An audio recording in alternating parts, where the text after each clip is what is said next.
Hello दोस्तों, हमारी आज की मूवी का नाम है द ग्रेट ट्रेन रॉबरी। तो कहानी की शुरुआत में हम एक बैंक के अंदर कुछ लोगों को देखते हैं जो अपने मुंह को छुपाने के लिए मास्क से ढक लेते हैं। वही बैंक के बाहर एक गाड़ी आती है जिसमें से एक ब्रूस नाम का आदमी बाहर निकलता है और उसका मुंह भी मास्क से बिल्कुल भटका है।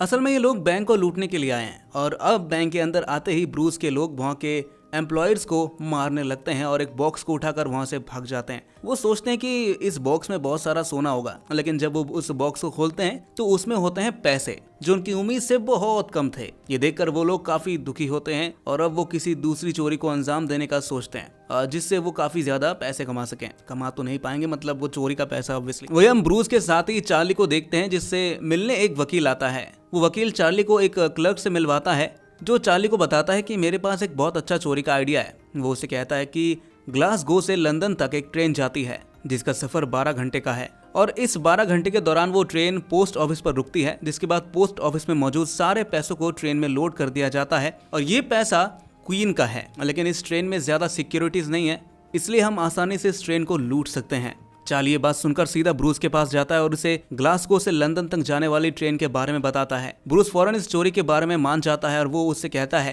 कि इसके लिए हमें बहुत प्लानिंग करनी पड़ेगी और हम लंदन के आसपास ही चोरी करेंगे जिससे हम ट्रेन में मौजूद हर पोस्ट ऑफिस के पैसों को लूट सकें। लेकिन इसके लिए हमें एक ऐसे आदमी की जरूरत पड़ेगी जो उस ट्रेन के सिग्नल को बदल सके जिससे हम ट्रेन को कहीं भी रोक सकें। जिसके बाद वो लोग एक फ्लेरिस्ट के पास जाते हैं जिसे ट्रेन के सिग्नल्स को बदलना आता है। वो लोग उसे अपनी टीम में शामिल कर लेते हैं और फिर ब्रूस उस आदमी को लेकर उस जगह पर जाता है जहाँ ट्रेन को रोकना था। वो आदमी बड़ी आसानी से ग्रीन लाइट को रेड लाइट में बदल देता है जिससे ट्रेन रुक जाती है। वहीं दूसरी तरफ हम क्लर्क को देखते हैं जिसने ये सारा प्लान बनाया था। वो चोरी की जगह से कुछ ही मील एक गांव में जाता है जहाँ पर उसे एक घर पसंद आ जाता है। असल में वो सारा पैसा चुरा कर उस घर में रखना चाहता था, इसलिए वो उस घर को वहाँ की बूढ़ी ओनर से अच्छे दाम में खरीद लेता है। लेकिन अब भी ब्रूस को 2 लोगों की जरूरत थी, जिनमें से एक को ट्रेन चलाना आना चाहिए और दूसरे को उस ट्रेन के बारे में जानकारी हो जो सारा पैसा लेकर लंदन जाएगी। अब उन्हें वो आदमी मिल जाता है जिसे ट्रेन चलाना आता था और अब वो लोग उस घर में जाते हैं जिसे क्लर्क ने उस बूढ़ी औरत से खरीदा था। वहीं इनकी टीम में पूरे 15 मेंबर्स थे, जिन्हें ब्रूस कहता है कि यहाँ पर कोई भी अपने ग्लव्स नहीं उतारेगा क्योंकि मैं नहीं चाहता कि यहाँ पर किसी की भी उंगलियों के निशान रह जाए जिससे हम बाद में पकड़े जाएं।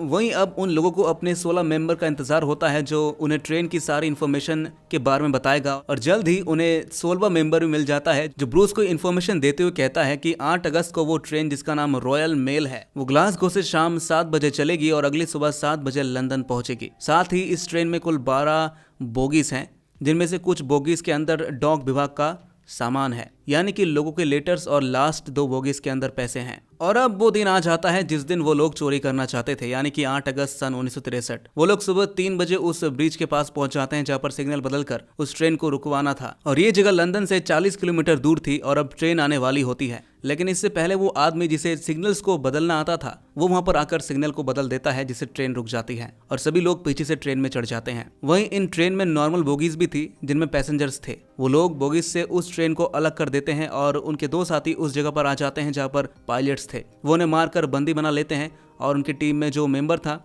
जिसे ट्रेन चलाना आता था उसे वहां पर ले आते हैं। लेकिन वो ट्रेन को नहीं चला पाता। वो बताता है कि इस ट्रेन के इंजन में प्रेशर नहीं बन रहा जिसकी वजह से ट्रेन ऑन नहीं हो पा रही। जिसके बाद वो लोग ट्रेन के असली पायलट को लेकर आते हैं और वो भी ट्रेन को चलाने की कोशिश करता है, लेकिन उससे भी ट्रेन नहीं चलती। असल में ये कोयले से चलने वाली ट्रेन थी क्योंकि उस जमाने में इलेक्ट्रिक ट्रेन नहीं हुआ करती थी। वहीं अब वो लोग समझ जाते हैं कि गलती कहाँ हुई है। असल में जब उन्होंने बोगीज को ट्रेन से अलग किया था तब उन्होंने ट्रेन के प्रेशर वाले पाइप को भी तोड़ दिया था। वो लोग फौरन उस जगह पर जाते हैं और उस पाइप को रिपेयर करते हैं जिससे ट्रेन चलने लगती है। वहीं अब ये लोग उस ट्रेन को उस ब्रिज पर ले आते हैं जहाँ पर ब्रूस ट्रक्स के साथ उनका इंतजार कर रहा होता है। वहीं अब ये लोग उस ट्रेन की आखिरी बोगी में जाते हैं जहाँ पर बहुत सारे बॉक्सेस थे और उन बॉक्सेस के अंदर बहुत सारे बैग्स थे जो पैसों से भरे हुए थे। वो लोग फौरन एक चेन बनाकर सारे बैग्स को अपने ट्रक में लोड कर लेते हैं। लोड करने के बाद ब्रूस पायलट को धमकी देता है। वो उससे कहता है कि अगर तुमने आधे घंटे से पहले ट्रेन को रोक दिया तो मैं तुझे जिंदा खा जाऊंगा भाई, सुन ले।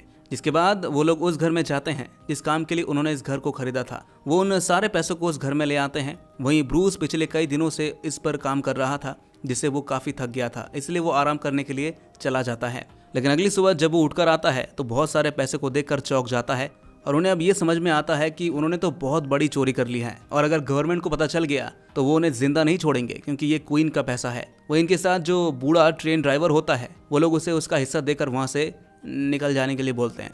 अब धीरे धीरे चोरी की खबर पूरे शहर में फैल जाती है क्योंकि ये क्वीन का पैसा था और इतनी बड़ी चोरी पहले कभी नहीं हुई थी। वहीं रेडियो पर ब्रूस एक न्यूज सुनता है जिसमें बताया जाता है कि किसी ने उस ब्रिज के पास आर्मी के ट्रक को देखा है। इसका मतलब ये है कि जिसने भी चोरी की है वो आर्मी के ट्रक में पैसे लेकर गए हैं। इसलिए ब्रूस अपने साथियों के साथ मिलकर उस ट्रक को नॉर्मल ट्रक की तरह पेंट करवा देता है। लेकिन जल्द ही उन्हें एक बुरी खबर मिलती है जिसमें उन्हें पता चलता है कि पुलिस घटनास्थल से 30 मील तक जितने भी घर हैं उनकी तलाशी ले रही है। इसका मतलब यह है कि पुलिस जल्द ही उन लोगों को भी पकड़ सकती है। तभी ब्रूस अपने साथियों के साथ मिलकर यहाँ के सारे सबूत को मिटा देता है और सबको उनका हिस्सा देकर वहाँ से रवाना कर देता है। जाने से पहले सब एक दूसरे से वादा करते हैं कि अगर कोई पकड़ा गया तो वो अपने किसी भी साथी का नाम नहीं बताएगा, जिसके बाद सभी लोग वहाँ से चले जाते हैं। वहीं इस केस को सुलझाने के लिए एक बटलर नाम की डिटेक्टिव को हायर किया जाता है, जहां बटलर को इन्फॉर्मेशन मिलती है कि पास ही के किसी टाउन में बहुत सारी गाड़ियों का आना जाना लगा रहता है, लेकिन उस टाउन में कभी भी कोई बड़ी गाड़ी पहले चली ही नहीं थी। अब बटलर समझ जाता है कि लुटेरों ने वहीं प्लानिंग करी होगी। वो फौरन उस टाउन की तलाशी करवाता है और उस घर तक पहुंच जाता है जहां पर ब्रूस और उसके साथियों ने सारे पैसों को जमा करके रखा था। बटलर को उस घर में सबूत मिल जाता है और वो वहां पर उन बैग्स को देख लेता है जिसमें पैसे थे। साथ ही उन्हें ग्लव्स भी मिलते हैं जो उनमें से कुछ लोगों ने नहीं पहने थे, जिसकी वजह से बटलर को उनके फिंगरप्रिंट्स के निशान मिल जाते हैं। और जिस सामान को उन्होंने जलाया था वो भी सही से नहीं जला था, इसलिए बटलर के पास उनके खिलाफ काफी सबूत इकट्ठा हो जाता है। वहीं उस घर के अंदर इन्हें एक लॉकेट भी मिलता है जो उसी फ्लेरिस्ट का था जिसने ट्रेन के सिग्नल को बदलकर ट्रेन को रुकवा दिया था। अब बटलर उस लॉकेट के जरिए उस फ्लेरिस्ट के घर पहुंच जाता है जहां उन्हें वो पैसे मिल जाते हैं जो ट्रेन से चोरी हुए थे।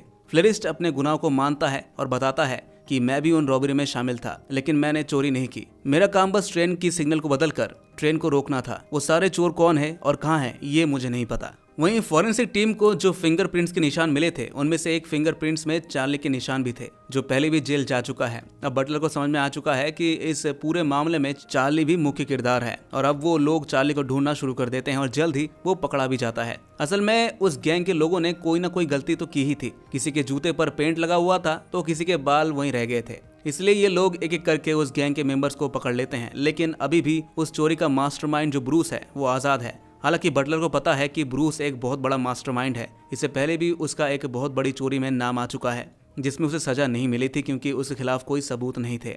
लेकिन अब ब्रूस के खिलाफ कई सबूत हैं। ब्रूस कहाँ है ये किसी को भी नहीं पता। एक दिन 2 कांस्टेबल एक घर में जाते हैं जिसके बाहर सीढ़ी लगी हुई थी और ये घर ब्रूस और उसके परिवार का था, लेकिन कांस्टेबल ब्रूस को नहीं पहचान पाता और वहां से चला जाता है। पर जल्दी उन्हें पता चल जाता है कि जिस घर में वो आए थे वो ब्रूस का ही था। इस बात की इन्फॉर्मेशन वो हायर अथॉरिटीज को दे देता है। जब तक वो वहाँ पर पहुँचते हैं ब्रूस वहाँ से निकल जाता है, लेकिन घर में उन्हें कुछ और लोगों के फिंगरप्रिंट्स मिलते हैं जिसकी वजह से ये बचे हुए लोगों को पकड़ लेते हैं। जिसके बाद उन लोगों को कोर्ट में ले जाया जाता है और एक एक करके सभी अपने गुनाहों को एक्सेप्ट कर लेते हैं। सबको 30-30 सालों की सजा सुनाई जाती है जो कि इंग्लैंड के इतिहास में पहले किसी को भी नहीं सुनाई गई थी। पर ऐसा इसलिए हुआ क्योंकि ये सारा पैसा क्वीन का था। 2 साल बीत जाते हैं और अब तक बटलर ब्रूस तक नहीं पहुंच पाया। बटलर किसी भी कीमत पर ब्रूस को पकड़कर इस केस को बंद करना चाहता था। साथ ही बटलर को शक था कि इस काम में ब्रूस की किसी रेलवे अधिकारी ने मदद की है, क्योंकि बिना इन्फॉर्मेशन के इतनी बड़ी चोरी को अंजाम दे पाना पॉसिबल तो नहीं है। लेकिन बटलर के पास रेलवे अधिकारी के खिलाफ कोई सबूत नहीं था। अब 2 साल और बीत जाते हैं और आज इस चोरी को पूरे 4 साल हो गए हैं और अब तक डिटेक्टिव बटलर ब्रूस को नहीं पकड़ पाया और अब उसका रिटायरमेंट का टाइम आ चुका है। लेकिन वो रिटायरमेंट लेने से मना कर देता है। वो कहता है कि जब तक मैं ब्रूस को पकड़ नहीं लेता तब तक मैं रिटायरमेंट नहीं लेने वाला। अब एक दिन बटलर को किसी अनजान आदमी का फोन आता है जो बटलर को ब्रूस का पता बता देता है। बटलर अपनी टीम को लेकर उस घर में जाता है और ब्रूस को गिरफ्तार कर लेता है। ये कॉल किसने किया और क्यों किया इस बारे में कभी किसी को पता ही नहीं चल पाया। अब ब्रूस को भी सजा हो जाती है, लेकिन अब तक बटलर को उस रेलवे अधिकारी के बारे में नहीं पता चल पाया जो उनकी टीम में शामिल था। वहीं बटलर अपनी रिटायरमेंट ले लेता है। पर सबसे हैरानी वाली बात तो ये कि ट्रेन में जितने भी पैसे चोरी हुए थे पुलिस वाले सिर्फ 10% ही बरामद कर पाए उससे। बाकी का पैसा कहाँ है ये पुलिस को भी नहीं पता। इसलिए सन 1971 में इंग्लैंड की पूरी करेंसी को बदल दिया जाता है, जिसका मतलब ये है कि जो करेंसी चोरी हुई थी अब वो एक पेपर के समान है, अब उसकी कोई कीमत नहीं है। वहीं पुलिस को पता होता है कि इतनी बड़ी करेंसी को कोई इंसान यूज तो नहीं कर सकता। अब कई साल बीत जाते हैं और उन 16 लोगों में से 12 लोगों की मौत सजा के दौरान हो जाती है और 4 लोग रिहा हो जाते हैं। जिसके बाद ब्रूस के पास कुछ फिल्म मेकर आते हैं जो ब्रूस से कहते हैं कि हम तुम्हारी चोरी की वारदात पर एक डॉक्यूमेंट्री बनाना चाहते हैं, लेकिन हम ये तभी बताएंगे जब तुम हमें पूरी सच्चाई बताओगे। असल में उस फिल्म मेकर का मतलब उस अधिकारी से था जो इस पूरे प्लान का मास्टरमाइंड था। ब्रूस उनकी बात सुनकर राजी हो जाता है। असल में ब्रूस ने उस आदमी से वादा किया था कि वो कभी उसका नाम ही नहीं बताएगा, लेकिन अब वो आदमी मर चुका है। इसलिए ब्रूस उस आदमी का नाम लेने के लिए तैयार हो जाता है। जिसके बाद इस सच्ची घटना पर डॉक्यूमेंट्री बनाई जाती है, पर आज तक ये नहीं पता चल पाया कि उस 90% पैसे का क्या हुआ, जो पुलिस और सरकार को भी पता नहीं चल पाया। दोस्तों, आपको क्या लगता है, क्या करेंसी बदलने से पहले उन सारे पैसों का इस्तेमाल कर लिया गया था या फिर वो सारा पैसा रद्दी बन गया? हमें कमेंट में जरूर बताइएगा। और अगर आपको मूवी अच्छी लगी है तो लाइक, शेयर और सब्सक्राइब करना ना भूलेगा। मिलते हैं आपसे नेक्स्ट वीडियो में।